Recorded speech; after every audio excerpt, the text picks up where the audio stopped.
Distinguished guests, dear friends, and fellow advocates of freedom and peace. It is an honor to receive the Nixon Library's Architect of Peace Award. I extend my heartfelt gratitude to the leadership of the Nixon Library, the Nixon Foundation, and all those who continue to preserve the legacy of a great statesman, President Richard Nixon. This honor is especially meaningful not only because of President Nixon's towering contributions to global peace, but because of the deep personal connection between President Nixon and my family. Tonight, as we reflect on the legacy of peace and diplomacy, we also recognize that standing for what is right sometimes requires standing alone, something President Nixon understood better than most. When we think of President Nixon's legacy, we naturally recall his groundbreaking foreign policy, his bold decision to open relations with China, his efforts to ease tensions with the Soviet Union through détente, and his tireless work to secure peace in the aftermath of Vietnam. But President Nixon's vision extended beyond the immediate concerns of his time. He saw the Middle East as a vital region, one that held the key to stability in an increasingly interconnected world. And it was President Nixon who best understood the vital role Iran played in securing peace and security in that region. Iran, under my late father's leadership, stood as a pillar of stability in the Middle East. My father, the late Shah, worked tirelessly to build a modern, progressive Iran, a nation where economic growth, education, and development could flourish. And throughout those years, President Nixon stood as a trusted ally and a steadfast friend of Iran. He recognized, long before many others, the importance of a strong, peaceful Iran in safeguarding the Middle East. But tonight, I wish to reflect on something much more personal. For me, President Nixon's legacy is not just one of foreign policy, but one of friendship. Friendship and loyalty in the truest sense of those words.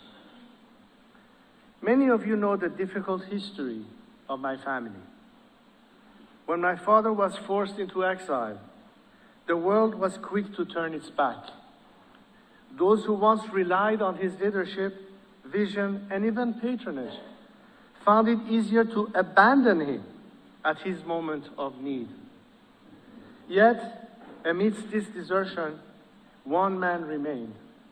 That man was President Nixon.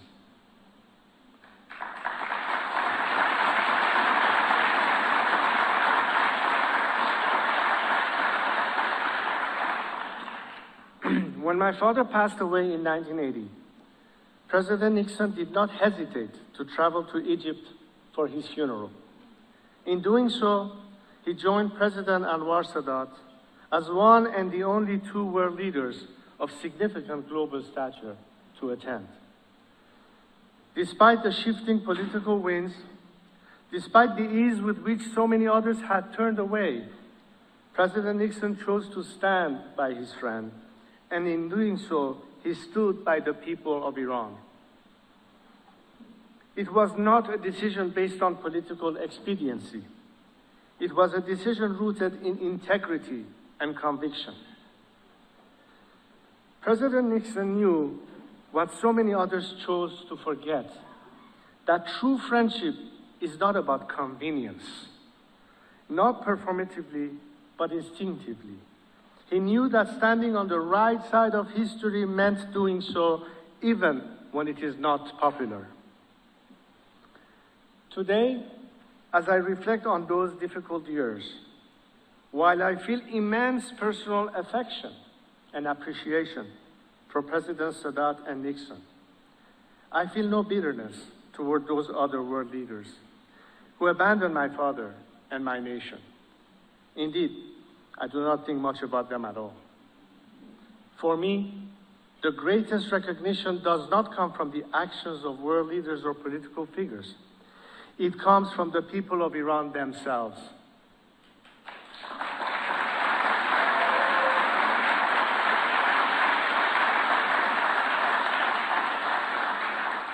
Today, in the streets of Iran, people chant the name of my father. They remember him not simply as a leader of a bygone era, but as a symbol of sovereignty, progress, pride, and service to the nation. Despite the decades that have passed, his memory is alive in the hearts of Iranians. His greatest vindication comes not from the actions of governments, but from the voices of ordinary people who honor his legacy.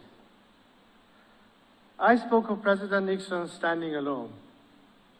Often those fighting for Iran's liberation did so alone, and against the pressures of the global media and establishment.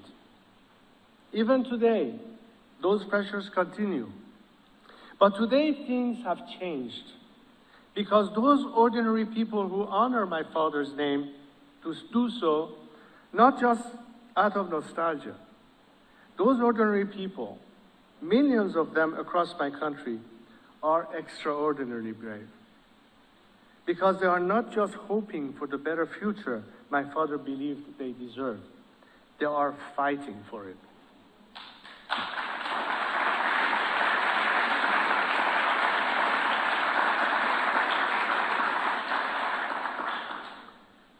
I was often told that I would not get far in my campaign for my country because I did not have the apparatus of state, certainly not the proper funding, and no army.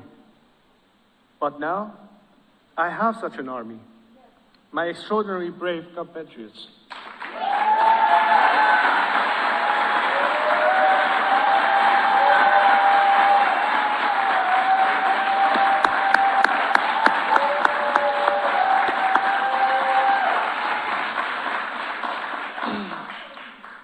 And having once worn my nation's uniform, there's no one I stand more proudly side by side with than the people of Iran today. And I will stand with them until victory.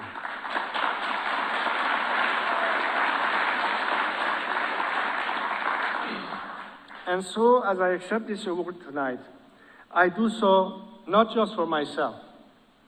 This honor belongs to the people of Iran. They are the true architects of peace.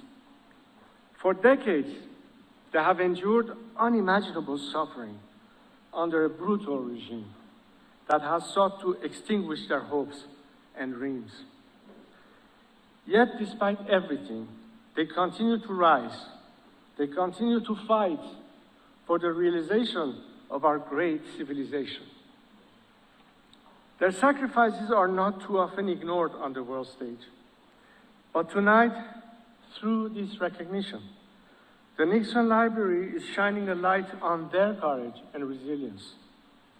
Just as President Nixon once stood with my father, the Nixon Library now stands with the Iranian people, choosing not to follow the easy or popular path, but to stand on the side of truth and justice.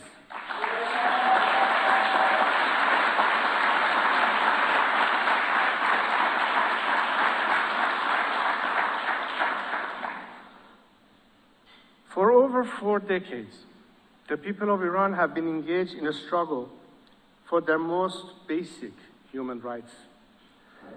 They have faced persecution, imprisonment, torture, and death, all for daring to demand what should be guaranteed to all: the right to live in peace, to express their beliefs freely, and to choose their leaders without fear.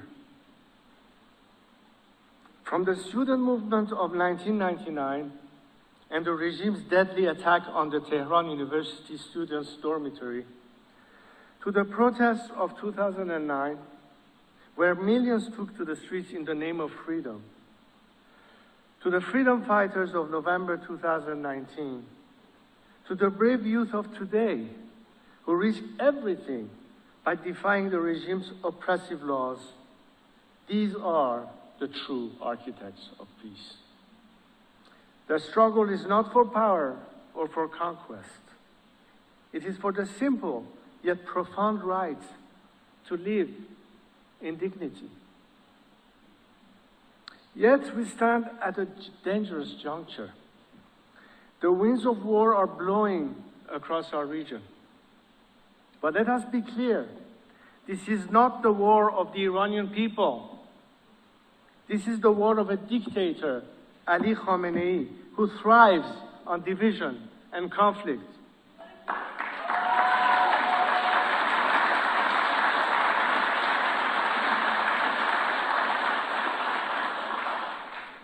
The Iranian people do not seek war. They seek peace, security, and a future free from tyranny. They are fighting for that future. Theirs is not just a quest to free Iran, but to free the Middle East, Arabs and Israelis from the terror of the Islamic Republic. It is because of them, my dear compatriots, that I have stayed in this fight. I seek nothing for myself, only to serve them. So as long as I live, I will continue my lifelong mission to free Iran from this oppressive regime.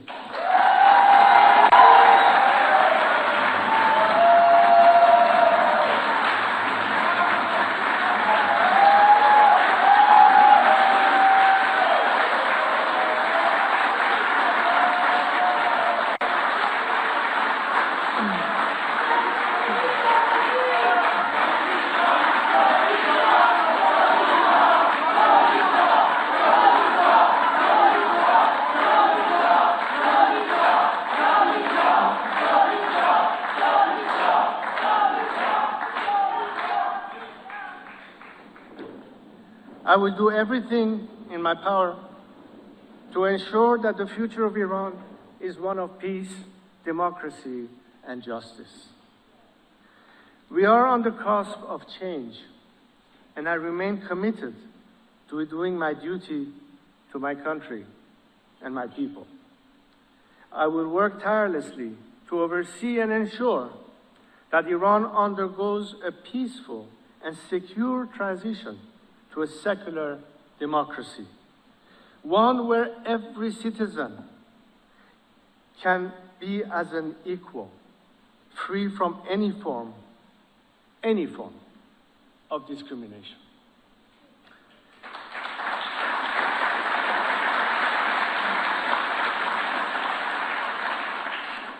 In this mission, I draw inspiration from the great leaders of my youth, my own father, President Sadat, and President Nixon. These men understood that peace is not simply the absence of war, but the presence of justice, dignity, and freedom. They were architects of a better world, and it is their legacy that I seek to carry forward.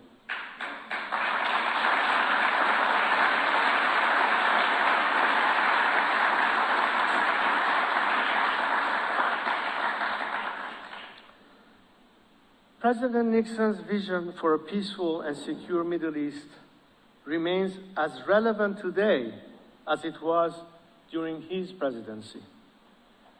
His boldness in pursuing peace, his willingness to challenge the status quo, and his unshakable belief in freedom continues to inspire me. As I accept this award, I do so with not hope, but belief that we are nearing the day when the Iranian people will once again take their rightful place in the world, a free, democratic, and peaceful Iran.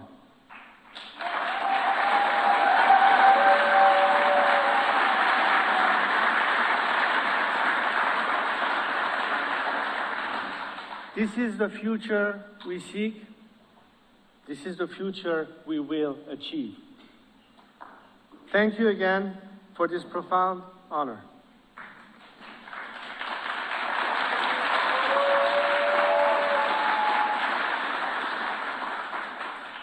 I accept it in memory of all those Iranians who have lost their lives in the battle to reclaim Iran. As President Nixon's epitaph says, the greatest honor history can bestow is the title of peacemaker. Tonight, you have honored the memories of my fallen compatriots.